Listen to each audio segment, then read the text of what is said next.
Okay, everyone, this is my final prediction for the 2012 presidential election. Maybe. But as you can see, I have Obama with 303 electoral votes to Mitt Romney's 235. I'd like to make a few other predictions, though, just for the sake of making them. The popular vote will be 50.9% for Obama to Mitt Romney's 47.8%. Again, that's 50.9 to 47.8, and then that would leave about 1.3% to vote for third parties, which seems pretty reasonable to me. So, we'll see how close I am. I do not think there's any way that Obama gets more than 52% of the popular vote, nor is there any way that Mitt Romney will get more than 50. But at the same time, there's no way that Mitt Romney's going to win the popular vote and lose the electoral college, as some are suggesting. So, here's my prediction. As you can see, it differs from my last video in that I no longer have Florida in Obama's column. That was right after that DNC 47% video. Massive upswing for the Obama campaign all throughout the month of September. That has been erased after that first debate. And, he's starting to pick up in a lot of states, but not in Florida and not in the nationwide polls. So, hence, Florida going red. It's just showing well for Romney in the polls. That first debate wiped away Obama's lead. He's always been vulnerable there, and now it's official. So, a couple more predictions I'd like to throw out there. The closest state in this election, okay, the smallest margin of victory for either candidate is going to be Virginia. You can flip a coin in Virginia at this point. Colorado will be the second closest state, followed by Florida, followed by Iowa, and to round out the top five, followed by Ohio. Those will be the five closest states, I think, in that order. Maybe flip Virginia and Colorado, but who knows. So, that's what I have this shaping out to be.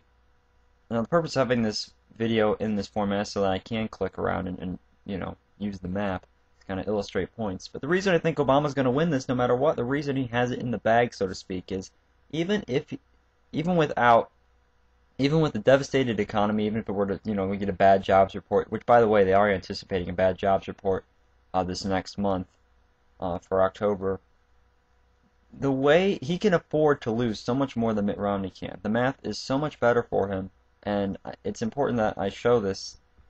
If you talk about Mitt Romney has to win Florida, has to win Ohio, has to win these states, or he can't win the election. Well, Obama doesn't have any of those. There aren't very many weaknesses. So, for example, if Mitt Romney were to win Ohio, so long as Obama and win Virginia, so long as Obama carries some of these, like Iowa, Colorado, he wins the election. Republicans like to talk about Wisconsin and Colorado as their way around Ohio, but even if they do that, and by the way, they won't. Wisconsin is showing blue. I don't really consider it a swing state anymore. I never did, but after the Paul Ryan thing, of course, there was a lot of chatter about it being battleground territory. It's not. But look at this. So long as Obama wins Ohio and Iowa, he wins the election. So it's just going to be very hard for Mitt Romney to win the right states, and Obama can afford to lose so much. So maybe 303 is too much. Who knows? It might be 290. Of course, I predicted Virginia to be the closest state. That's my second guess for the map, 290 to 248. But yeah, kind of interesting now that we're a little bit closer to the election, I think. So this is, like I said, my final prediction. I want to talk about some of the things we're already seeing. I mean, election day has started. People are voting. Over 20% of the state of Ohio has voted, including myself, and according to exit polls, of those 20%, over 60% have gone for Obama. So winning the early vote game, as expected, but that can make a huge impact. He's obviously been polling well in Ohio consistently, so, Romney has a lot to worry about in Ohio. However, at the same time, Virginia was looking to be in Obama's column, and especially after that Virgil Goode thing was kind of concerning a lot of people in the Romney camp. Well, at the same time, I think Mitt Romney has made a strong comeback in Virginia, and it could go either way at this point. But like I demonstrated, even with Virginia in Romney's column, he's going to have a hard time winning this election without the state of Ohio. And when you look at that, and I haven't even played with this scenario, he could win Ohio and Virginia, or perhaps maybe we showed this a little earlier. But yeah, there are so many ways for Obama to win this, and that's why I think he will. It just, at this point, it's not even about which candidate is more popular. It's just about the math and the messed up electoral college we have. So, anyway, like I said, 50.9% to 47.8%, and I don't think we're going to know this one on election night. This will go into the morning. it is that close. The margins of victory will be that close that they will be afraid to call states in either direction. Last year it was pretty obvious as soon as Ohio was really was called for Obama. It was pretty obvious that there was no way McCain could win.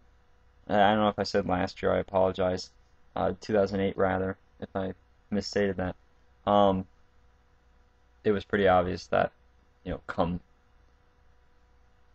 11 o'clock, come poll closing time on the West Coast, it would be called for Obama. So I don't think we're going to be seeing that this year. I think the election is close enough. Makes it a little bit more interesting, I guess. So, that said, my final prediction. Make your own. We're getting close. They might make one more. I think it's kind of cheating, though, when you're that close to the election, but, maybe not. Yeah, all eyes on Virginia. All eyes on Ohio, really, once again. Thanks.